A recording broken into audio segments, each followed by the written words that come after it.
the foundation takeover of the medical schools of America occurred fast and very simply done. There were basically just a few steps. The first one was that Rockefeller and Carnegie, acting together, financed the famous Flexner Report of 1910. The Flexner Report was written by Abraham Flexner, and he surveyed all of the medical schools of America and came up with the startling conclusion that they were a mess. And they were, many of them. There were what we call diploma mills. A doctor could get his M.D. simply by sending in a few dollars or maybe spending a few days or weeks on campus, and he was a doctor, ready to practice medicine. All of them were understaffed, all of them underfinanced, and they needed help. Okay, so far so good.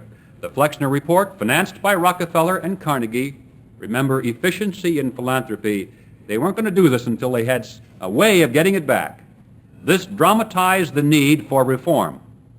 The next step then was to offer reform, to offer money to bring about the necessary reform. And this is where Rockefeller and Carnegie were able to shine. They had lots and lots of money. And so they offered grants to those schools around the country which naturally would be cooperative with them. Believe me, if somebody showed up and you were the president of a school struggling for money, and a guy by the name of Fred Gates showed up with a black suitcase loaded with $10,000 bills, you sure would listen to what he had to say. And so those schools that accepted the money naturally were amenable to accepting influence from the donors. Now, the donors didn't ask very much. All they asked is to be placed on the board of directors of the schools so they could have a voice in seeing how their money was being spent. That's fair. And anyway, they were respectable gentlemen. Why shouldn't they be on the board? It would be an honor to the university to have men like this on the board of directors or the trustees. So in every one of these schools that accepted the money, there came to be known what was known at that time as the triumvirate. Fred Gates was one, Abraham Flexner was the other, and the third was his brother, Dr. Simon Flexner. They were the three that were sought for all policy decisions at these universities, these medical schools. And they determined the curricula, textbooks, the whole works. Now, what is the result of that? The result is that those schools that accepted this money and this influence got the money, or were able to build buildings, they could hire the best staffs, they could get laboratory equipment, and they became, without exception, the prestigious medical schools of America. Those that declined this influence have all but one disappeared because they couldn't compete.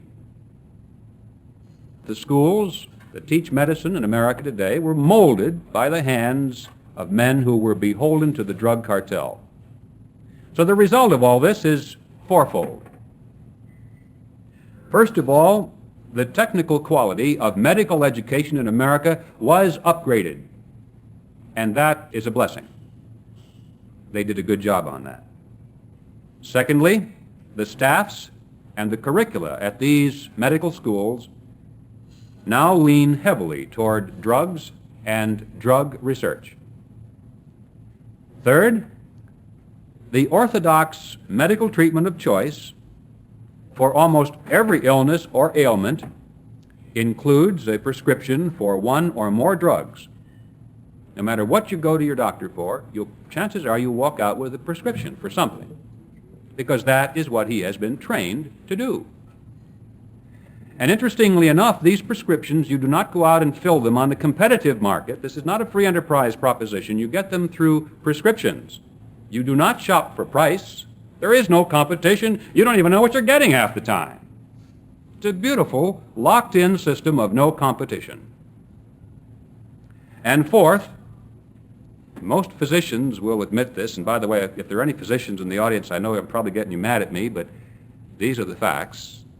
Most physicians will admit this, that the average physician today knows less about basic nutrition than his wife does, simply because it was never brought out in school. It does mean that the cartel's medical monopoly has created a climate of bias in our educational system in which scientific truth often is sacrificed to vested interest.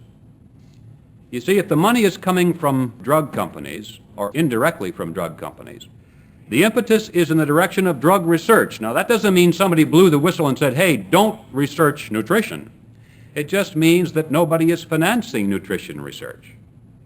So it is a bias where scientific truth often is obscured by vested interest. It does mean that the medical leaders have been indoctrinated against drugless medicine without their even knowing it, and they too become victims of this bias. It means that whenever anyone moves against the cartel, the whole cartel with all of its tentacles like an octopus reflexively moves against the attack. They don't stop to question whether or not there's any merit to the attack, but you are opposing, you are offering competition to the cartel, therefore you must be destroyed, and all the tentacles move reflexively against you. And so, ladies and gentlemen, the point I'm trying to make here, when we ask the question, who are they, John? We can name them, we can see them, but we must then ask the question, why do they do it? And the answer to that is not because of a malicious intent to hold back a control for cancer, but simply because these men in politics, in industry, and in medicine are victims of their own bias and an obsession for wealth and power. So what is the solution? A prerequisite to any solution is for us first to realize that cartels and monopolies are not the product of free enterprise, but just the reverse. Monopolies cannot exist without the intervention of government. Government, in other words, is the cause of this problem, not the solution.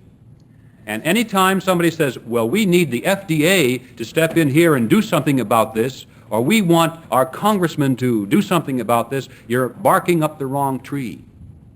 The best thing you should be asking your congressman to do is to get the government off the back of private research and out of the field of medical practice.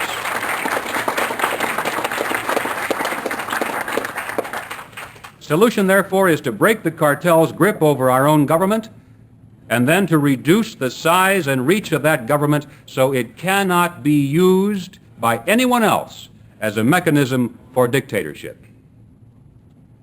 But the freedom you will save will be yours. Thank you very much.